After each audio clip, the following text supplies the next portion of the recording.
And joining us now live from his home is Michael Jordan himself. As my mama used to say, it's good to lay my eyes on you, to see you again after all this time. First, tell us, how's the family doing? How are you and your loved ones with all that's going on around the world these days? How are you guys doing? Well, we're blessed, obviously. We get a chance to spend a lot of time together. So I'm quarantined down here in Florida with my wife and my 2 kids, and stay in contact with my other 3 kids via the phone. But my family's doing well. Mom, brothers, sisters, everybody's doing well. So we're very blessed, especially with what's going on in the world. And look, our hearts and our prayers go out to all the tragedies and the families that are enduring this unbelievable tragedy that's happening to America and to the world.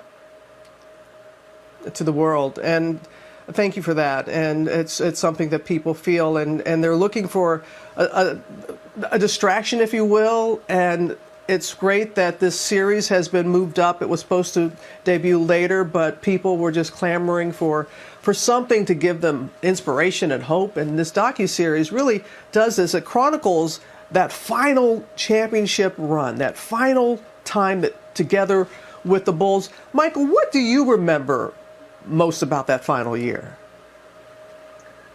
Well, it was a trying year. We all were trying to enjoy that year, knowing that it was coming to an end. I was hoping that, the beginning of the season, it basically started when Jerry Krause told Phil that, he can go 82-0 and he would never get the chance to come back. And, knowing that I married myself to him, obviously, and if he wasn't going to be a coach, then, obviously I wasn't going to play. So Phil started off the year by saying this is the last dance, and we played it that way. So mentally it just it tugged at you throughout the course of the year, but that this had to come to an end. But it also centered our focus to making sure we end it right. So, as sad as it sounded at the beginning of the year, we tried to rejoice and enjoy the year and finish it off the right way.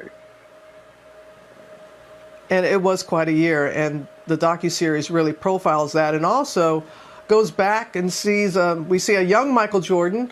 I love seeing your mother and seeing her doing so well. And when you were at North Carolina, like a typical college kid, you wrote her a letter and you were apologizing for the phone bill and asking her to send stamps.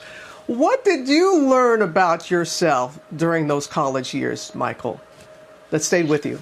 Well, I think that, it's a little different today. Quite frankly, I had a phone bill that was probably $60 or a little less, and I only had $20 in my account. So, and the thing that, people are going to learn, and, my kids laugh about it when they see it, but we used postage stamps back in those days, where, I had to ask my mom to send me postage stamps. So, looking at the video, you're going to see a lot of things that people tend to forgot that life was this way. We didn't have Instagram, we didn't have Twitter. So, you had to live life as it came, and each day you preciously protected it, and you learn the education aspect, spending time with friends and family. It wasn't via the phone, it was actually in presence, and you wrote letters, so, to me, that's probably the most refreshing thing. That my mom, she kept all my letters. So, it's somewhat embarrassing, but yet it's refreshing that I took the time to write a letter and say, how much I love my mom and, what I needed in college.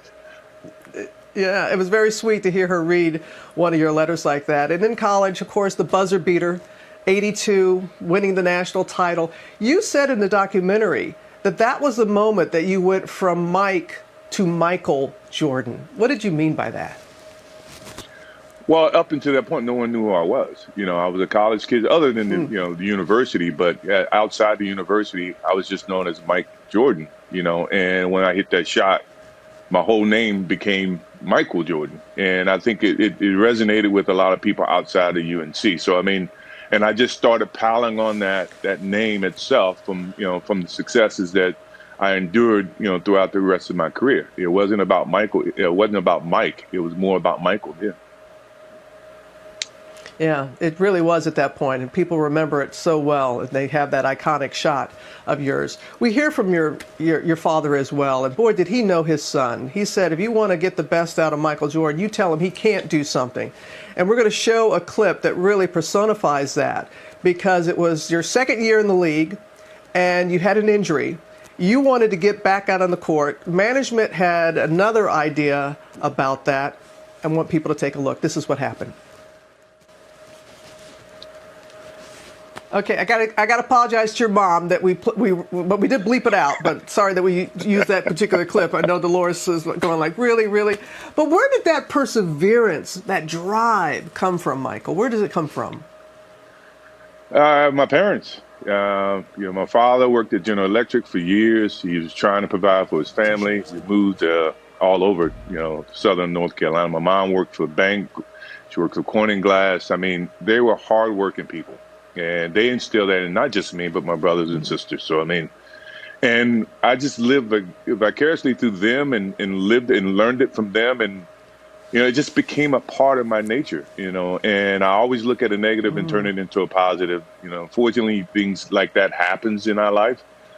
And as I try to teach my kids, just take that negative, learn from it, and turn it into a positive. And that all came from my parents.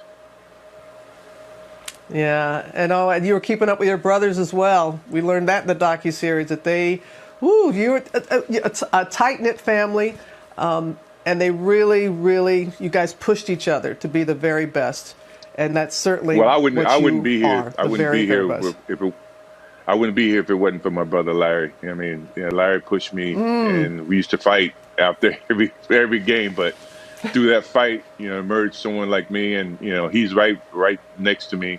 He supports me, and he works with me and the team, and I would have never gotten this far without him.